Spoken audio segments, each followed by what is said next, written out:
इससे एक ऐसी अद्भुत और समय को यानी पलटाने वाली एकदम यानी यू मूव यानी टर्न देने वाली जो घटना इस समय हुई है, उससे अनेक लाभ ही हुए हैं। वो ऐसा परम लाभ जो भगवान श्री मायानंद जी चैतन्य इनके अध्यात्म विज्ञान के प्रकाश में ही हम देखते हैं। तो अब सतयुग आने वाला है और इसीलिए ये जो एक्टिवेट हुए हैं, ये एक्टिवेशन ही आने वाले समय में अध्यात्म विज्ञान को यानी प्राप्त करने की दिशा में बढ़ने वाले लोगों की संख्या में वृद्धि होने वाली है। क्योंकि कोई भी ज्ञान विज्ञान प्राथमिकता से ही शुरू होता है, एकदम नहीं होता। आदिवासी और आदिम लोग भी किसी पत्थर को किसी पेड़ के नीचे रखकर नमस्कार करते थे।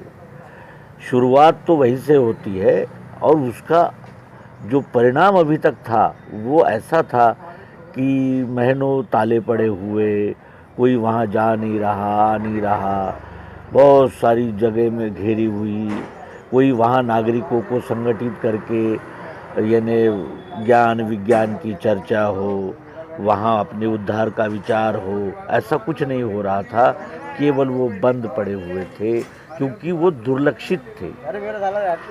इस घटना से वो दुर्लक्ष हुए सेंटर्स ओपन हो गए, खुले हो गए, स्वच्छ हो गए, वहाँ लोगों ने आना जाना शुरू कर दिया।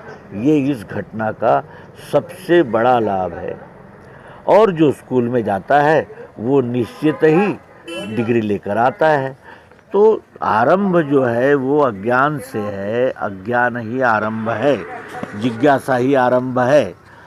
किसी भी बात की ओर यदि हम निराशाजनक पद्धति से देखेंगे, ऐसा सोचेंगे कि भाई प्रतिमा पूजा को बढ़ावा मिल रहा है और वहाँ ज्ञान विज्ञान की कोई दूर दूर तक संबंध नहीं दिख रहा है जिससे कि मनुष्य का उद्धार हो, मनुष्य जागरूक हो, मनुष्य मैंने मुक्त हो, ऐसा कुछ नहीं दिखता।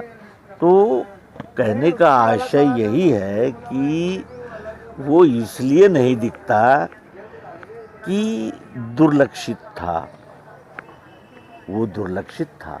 अब वहाँ यदि हमने उन मंदिरों में गाए जाने वाले भजनों का निरूपण किया और वहाँ ये प्रश्न उपस्थित किए कि हाँ ये सब ठीक है, लेकिन हम है कौन और हमारा स्वरूप क्या है, ये यदि हमने जिज्ञासा जगा सके और उनमें यदि ये जानने की जिज्ञासा जागी कि ममेवांशो जीवलोके जीवभूता सनातना, या फिर ये जानने की इच्छा हो कि बहुना जन्मना मनते ज्ञानवान माम प्रपद्यते, वहाँ वो धार्मिक सेंटर्स आध्यात्मिक धार्मिक ग्रंथों को पढ़ने समझने और ये जिज्ञासा जगाने के लिए होने चाहिए कि हम कौन है, हमारी मुक्ति क्या है, कैसे होती है, क्यों होना चाहिए और फिर हमें किससे मुक्त होना है, हमारा स्वरूप क्या है।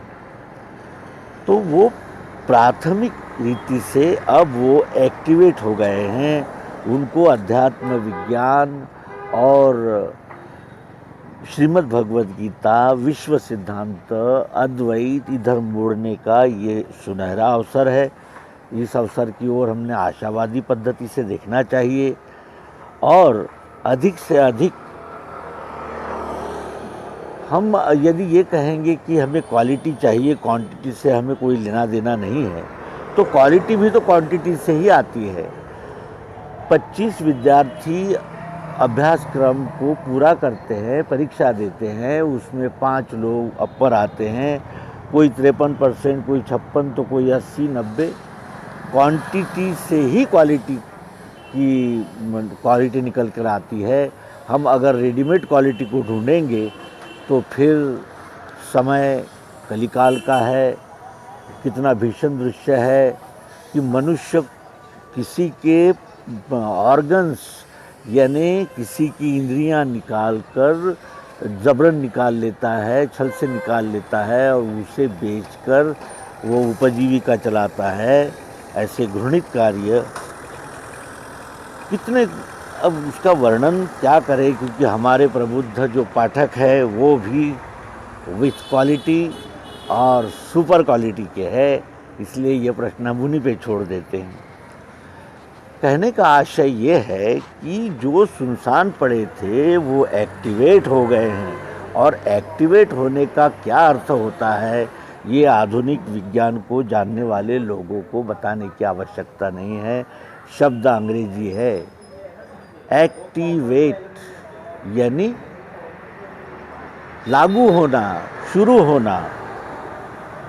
तो इस प्रकार एक्टिवेट हो चुके इन आध्यात्मिक धार्मिक स्थलों को हम सच्चा आध्यात्मिक स्थल बनाएंगे और ये विरासत अपने बच्चों के लिए छोड़ जाएंगे कि ये विश्व ही परमात्मा है। कहाँ भटकेंगे हम, इसे ही जान ले तो हमें पिंड ब्रह्मांड की एकात्मता सहज ही ध्यान में आ जाती है और फिर सारे भ्रम पाखंड छूट जाते हैं। ये विद्या मंदिरों से हमें देनी होगी।